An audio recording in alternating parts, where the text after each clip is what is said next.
எல்லாருக்கும் வணக்கம். கிளியர் பண்ண எல்லாருக்கும் வாழ்த்துக்கள். கிளியர் பண்ண போகிற எல்லாருக்கும் வாழ்த்துக்கள். ஆல்ரெடி ரொம்ப டைம் ஆச்சு, எல்லோரும் பசியில் இருப்பீங்கன்னு நினைக்கிறேன். கொஞ்சம் சிம்பிளாக முடிச்சுக்கிறேன். ஃபஸ்ட்டு கிளியர் பண்ணதில் எனக்கு ரொம்ப சந்தோஷம். அது வந்து நான் என்னோடய ப்ரிப்ரேஷன் செஞ்ச ஜஸ்டிஸ். ஆனால் இப்போ எங்கள் அப்பாவை கூப்பிடாததுக்கு காரணம் இன்னும் அவருக்கு நான் ஜஸ்டிஸ் பண்ணலன்னு நான் நினைக்கிறேன்.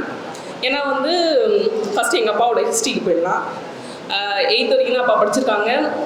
இப்போ வரைக்குமே எங்கள் அம்மாவை கல்யாணம் பண்ணும்போது கூட இவனுக்குலாம் என்ன இருக்குது, எதுவுமே இல்லை. அப்போ ஒரு எங்கள் ஆயா நம்பிக்கையில் தான் எங்கள் அம்மா பொண்ணே கொடுத்தது.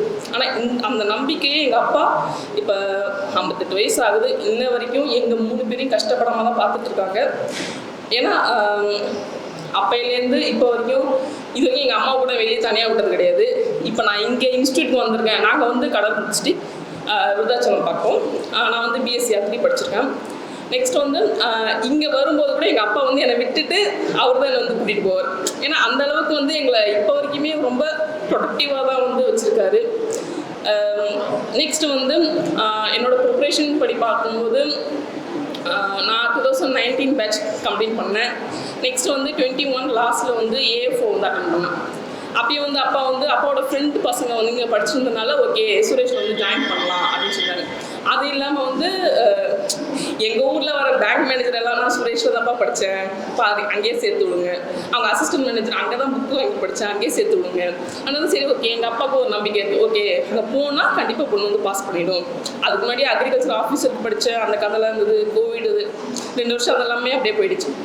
நெக்ஸ்ட்டு நான் அப்பாட்ட சொல்கிறேன், அப்பா கொஞ்சம் தான் படிச்சிருக்கேன், நான் இந்த எக்ஸாம் வீட்லேருந்து படிச்சுட்டு அப்புறமா நெக்ஸ்ட் இயர் ஜாயின் பண்ணிக்கணும். அதுமாரி அந்த இயரும் ஏஎஃப்ஓவில் 1 மார்க்கில் மெயின்ஸில் மிஸ் ஆச்சு.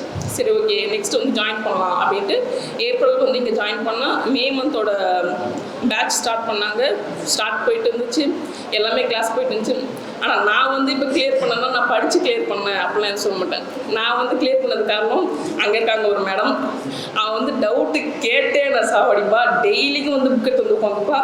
அவளுக்கு சொல்லி கொடுத்தே தான் நான் ஒவ்வொரு மெத்தடாக இருக்கட்டும், ஒவ்வொரு சம்மாக இருக்கட்டும் நான் கிளியர் பண்ணுறது காரணம் மெயின் அவங்க தான். அவங்க பேர் பரணி. நெக்ஸ்ட் இன்னும் சொல்ல போனால் இந்த எக்ஸாம் எனக்குமே இந்த எக்ஸாம் நான் கண்டிப்பாக கிளியர் பண்ணுவேன் அப்படிலாம் எனக்கு நம்பிக்கையே கிடையாது. ஏன்னா எல்லாருமே சொன்னாங்க இதுக்கு அட்டெம்ப்ட் அதிகமாக இருக்கணும், இது கிளியர் பண்ணுறது கஷ்டம், வேகன்சி கம்மி எல்லாமே. ஏன்னா நாம் கொடுத்தது நம்மளுக்கு தெரியும். இருந்தாலும் வேலை கிடச்சிருக்கு, ரொம்ப சந்தோஷமாக தான் இருக்குது. நெக்ஸ்ட்டு இன்னும் நிறைய எக்ஸாம்ஸ் கிளியர் பண்ணணும்னு ஆசைப்பட்றேன். கண்டிப்பாக கிளியர் பண்ணும்போது எங்கள் அப்பா அம்மா கூப்பிட்டு வரும். அண்ட் எல்லாருமே எங்கள் அப்பாவோட ஸ்டோரி சொன்னதுக்கு காரணம் எங்கள் அப்பாவோட வைராக்கியம். கூட இருக்கவங்க எல்லாருமே என்னென்ன பேசியிருப்பாங்கன்னு உங்களுக்கு தெரியும்.